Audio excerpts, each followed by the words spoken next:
Find the source of those objects, Carth ordered, keeping his voice level by force of will alone.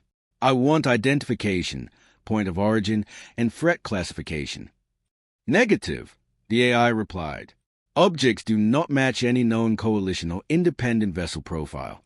Classification, unknown. Then give me an unknown classification. Unable to comply. Objects are not transmitting. Objects are not emitting detectable energy signatures. Objects are not moving. Carth stared at the display. Hundreds of contact markers, surrounding his fleet on all axes, and not one of them doing anything. Just there, he gave his next order with the calm of a man who still believed he was in control. Weapons free on my mark. Target the nearest cluster and... Admiral. It was Sarah again. Her voice had dropped to something barely above a whisper. Report from Rear Formation 7. The supply carriers are gone. Gone? Yes, sir. All 12 of them. They were holding position at hour 6. Now. She shook her head.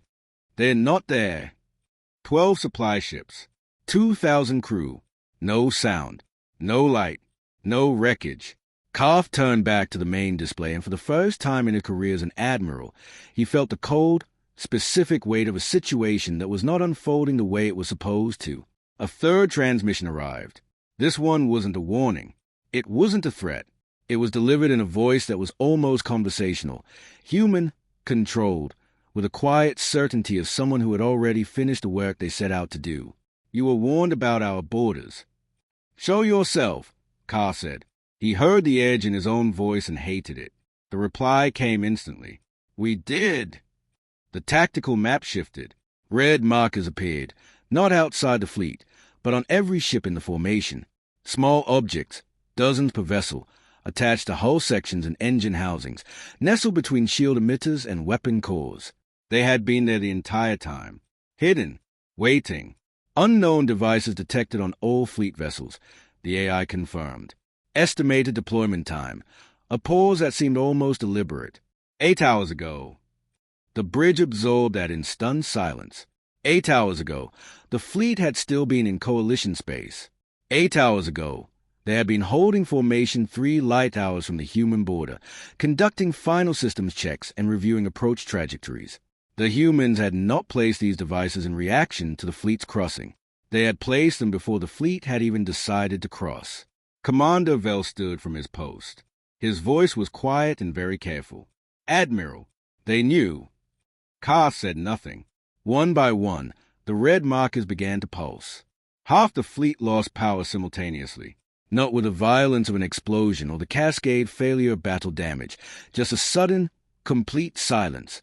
One moment, 150 warships were active, armed, and operational. The next, they drifted like dark stones, their systems extinguished as cleanly as a hand snuffing out a candle. No screaming, no alarms, no light. The other half scrambled.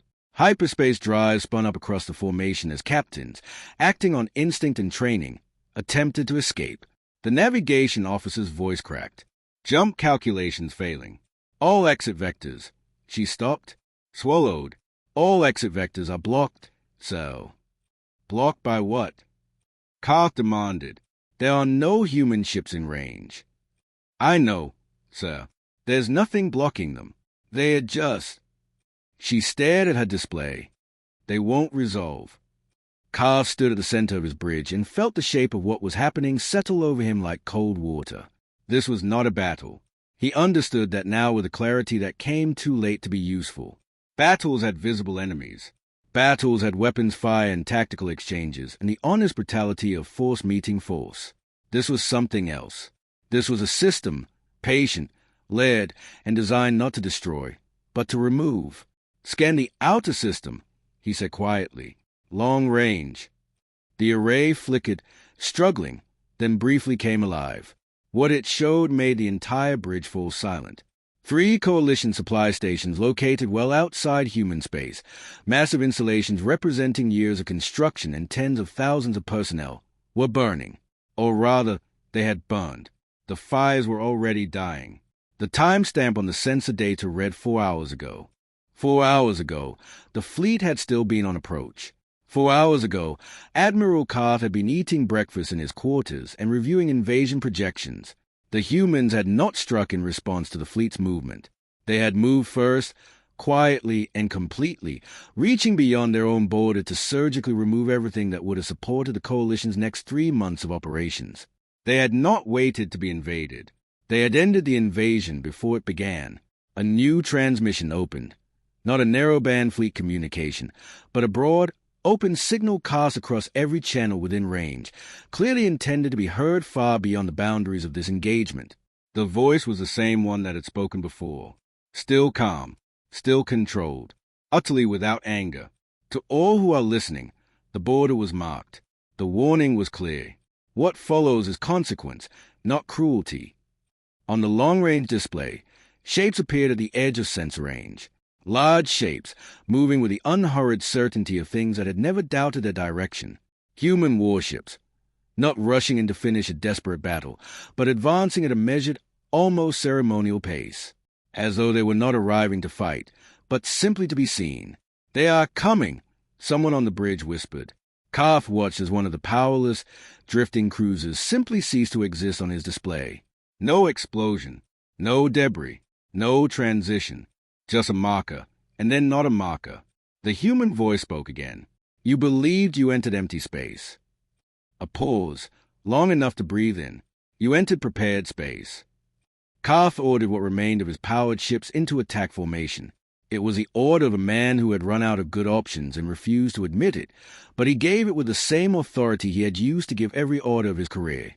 Weapons charged. Target locks engaged. 200 barrels of coalition firepower aligned toward the approaching human ships. Then every targeting system in the fleet shifted. New coordinates bloomed across the displays. Not the human vessels, but the fleet's own engine cores, its own weapon housings, its own power conduits. System override detected. The AI announced. Source internal. The red devices on the hull activated again. One cruiser's weapons discharged directly into its own engine assembly, draining the energy core to 0 in 3 seconds. Another ship's drives overloaded and seized, the vessel going dark so completely it seemed to vanish. A third began venting atmosphere through ports that had opened themselves. The human still had not fired a single visible shot. The human flagship opened a direct channel to the Dominion's edge. "We do not waste resources," the voice said. It was the same voice. The Admiral, Karth now understood. Not a recording. A live communication. He was close enough to talk. "You crossed our border with intent. There is a cost to that." "You could have warned us again," Karth said. He was surprised by how even his own voice sounded. "We did. Years ago." The main display shifted. Archive records appeared, diplomatic communiques spanning 3 decades, clear border delineations, explicit warnings with explicit consequences, signed by coalition delegates and then quietly filed away by coalition governments who had assumed human patience was the same thing as human submission. There was a footage of human ambassadors presenting formal protests at the Galactic Council. There were the rejected cease expansion proposals. There was a moment, 7 years ago, when the human delegation had left the council chamber and not returned, and everyone had interpreted that as retreat. It had not been retreat. Behind the approaching human warships, more shapes entered sensor range. Not additional battleships, transport carriers, boarding vessels, moving with the same calm precision as everything else, threading between the disabled coalition ships with the efficiency of people who had rehearsed this exact sequence of events. Karth understood then, completely and without any room for misinterpretation, what this was. This was not war. This was not victory. This was procedure. "Stand down, Admiral," the human voice said, carrying the particular weight of someone offering an option they knew would be accepted. "The war ended before you arrived." And across the coalition fleet, the last remaining command systems closed themselves down, one by one, like eyes going to sleep. The boarding party entered the Dominion's edge through the main docking port without forcing a single door. The internal systems had unlocked everything for them. The Marines moved through the corridors in small, disciplined teams. Their armor was dark and unmarked except for a single emblem on the left chest plate, a pale blue circle on a field of black with one word beneath it. Earth! They did not carry their weapons at the ready. They carried them at rest.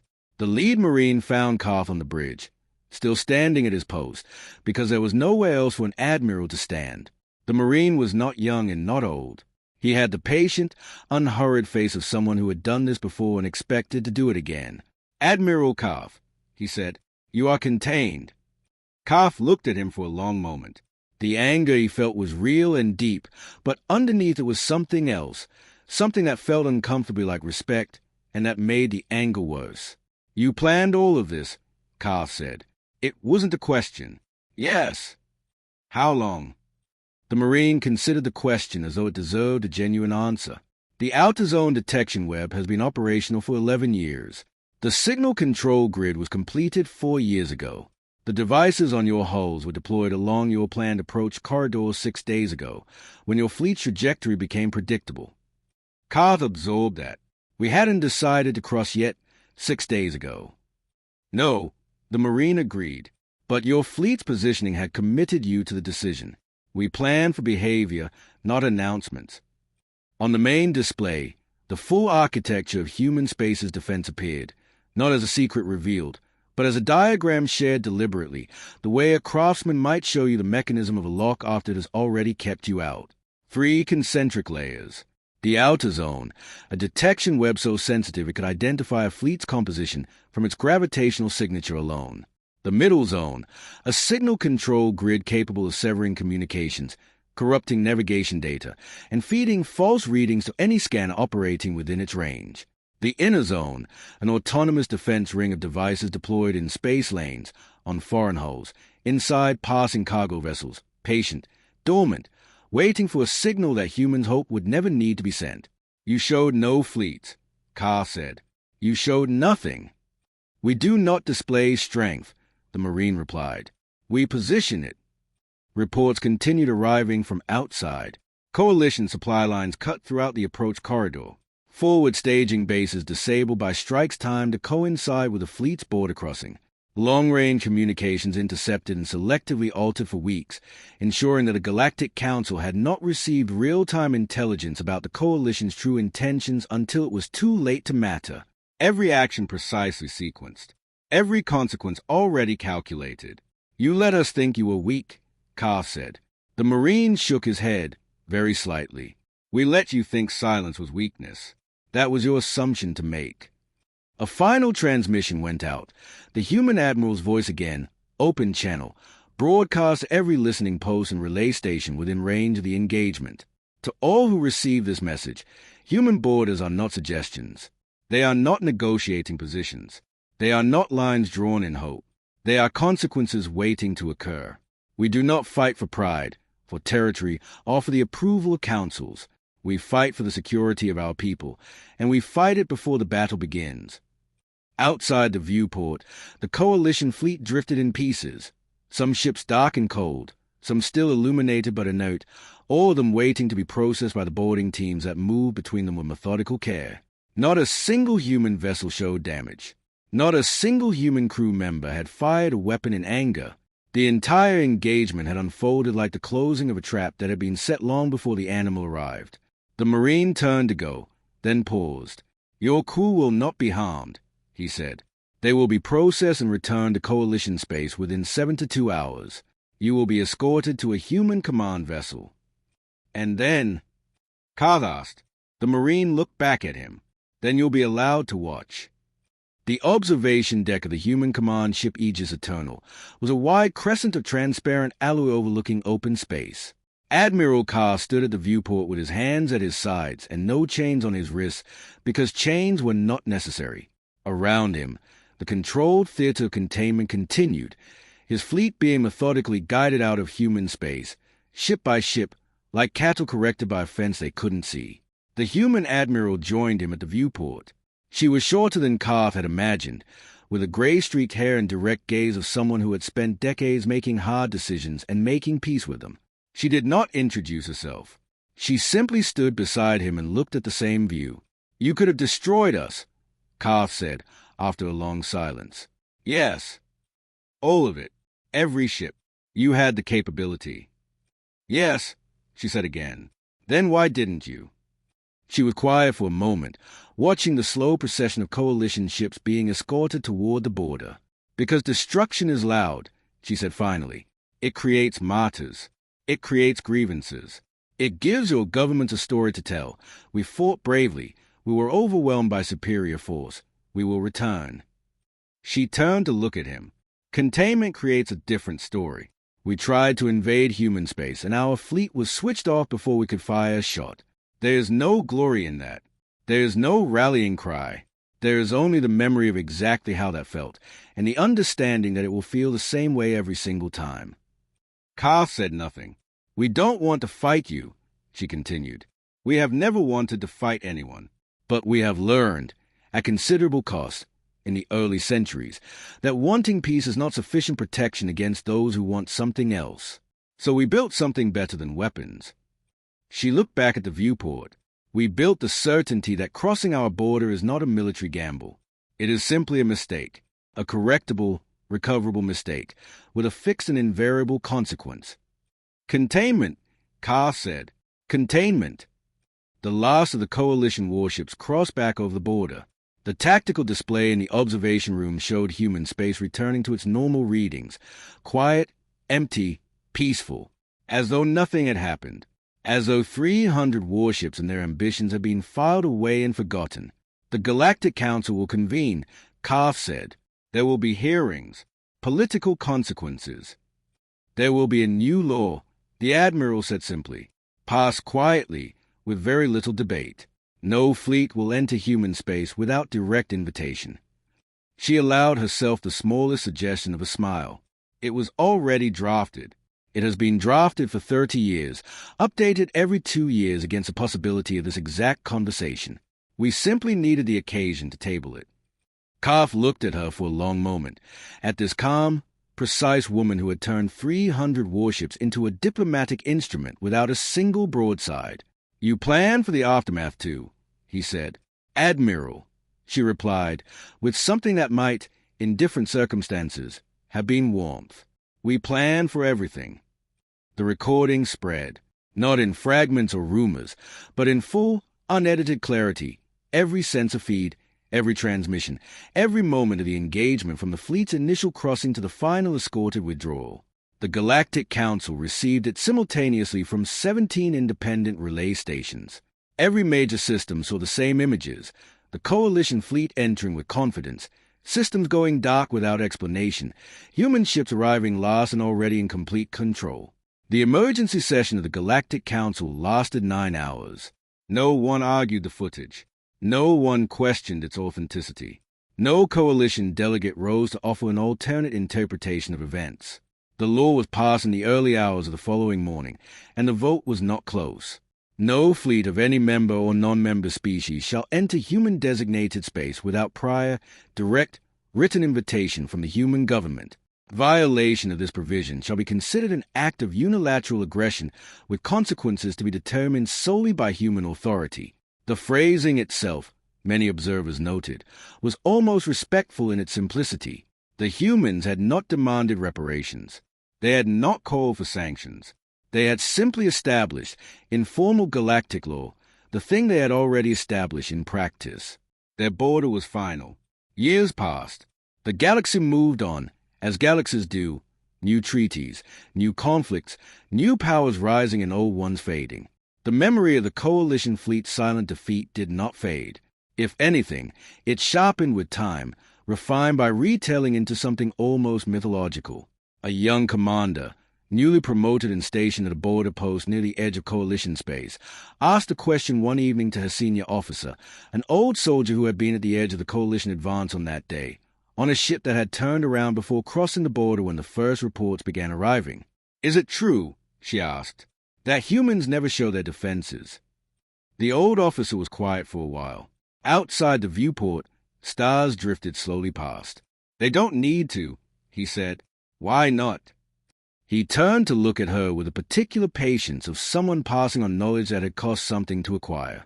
Because showing a defense is an invitation to test it. It says, "Here's what we have. Here's where it is. See if you can defeat it."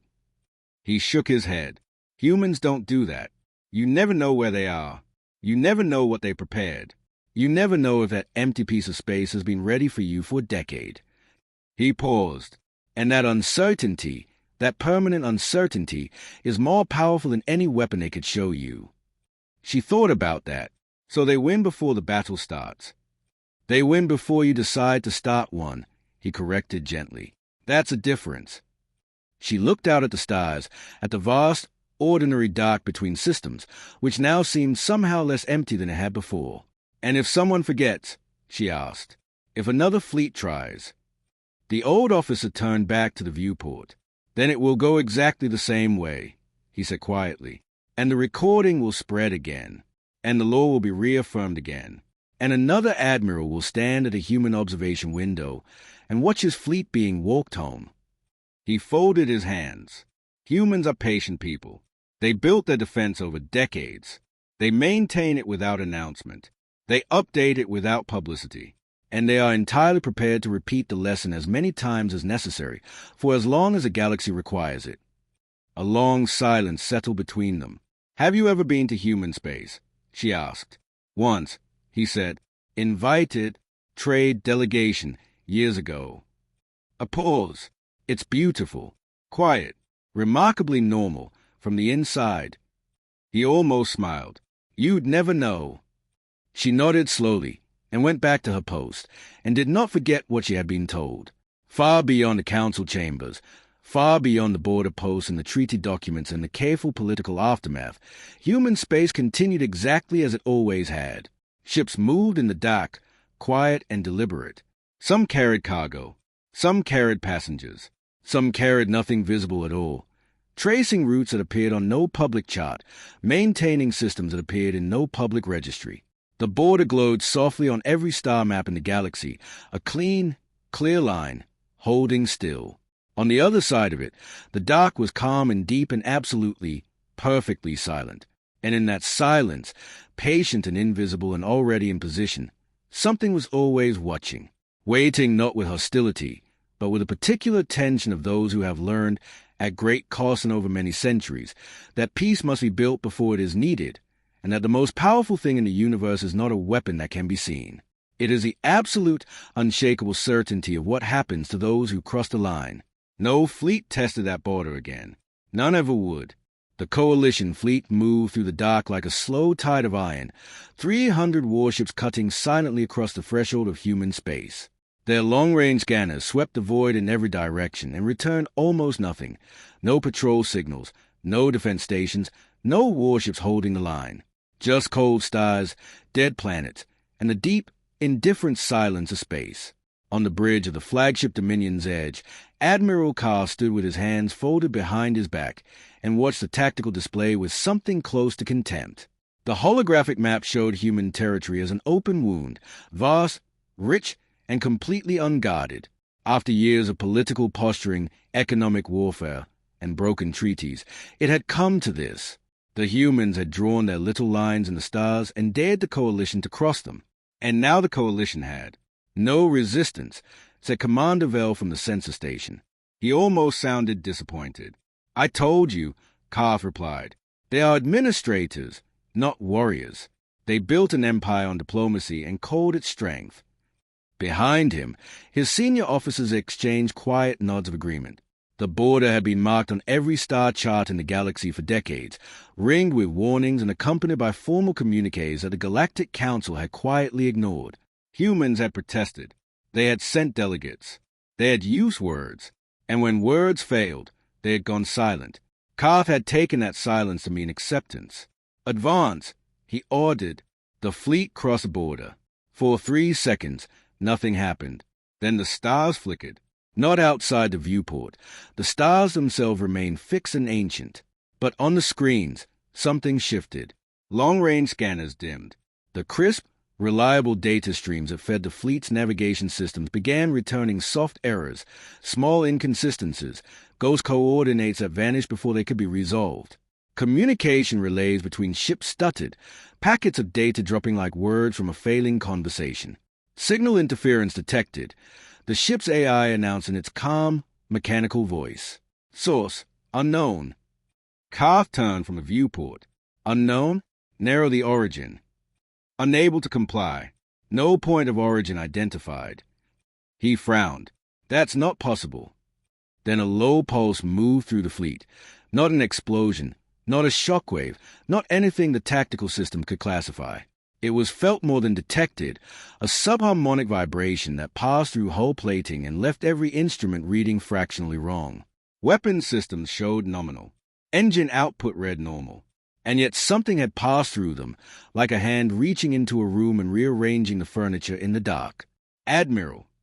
The voice of his communications officer, Lieutenant Sayre, broke the silence. She was young, gifted, and in this moment, visibly pale. "We're receiving a human transmission." Karth almost smiled. "So they noticed. Put it through." Sayre hesitated. Her fingers moved over the panel, and she looked up at him with an expression he had never seen on her face before. "So, the timestamp on this message says it was sent 6 hours ago." The bridge fell absolutely silent.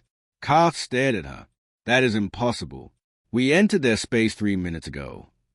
"Yes, sir." She swallowed. "I know." No one spoke. The transmission played. A single automated acknowledgement of border breach. Timestamped 6 hours in the past, as though the humans had known the fleet's exact moment of crossing before the fleet had made the decision to cross.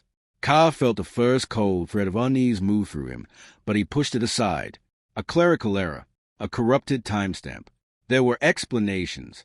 Then the outer scout ships vanished from the tactical map. Not destroyed.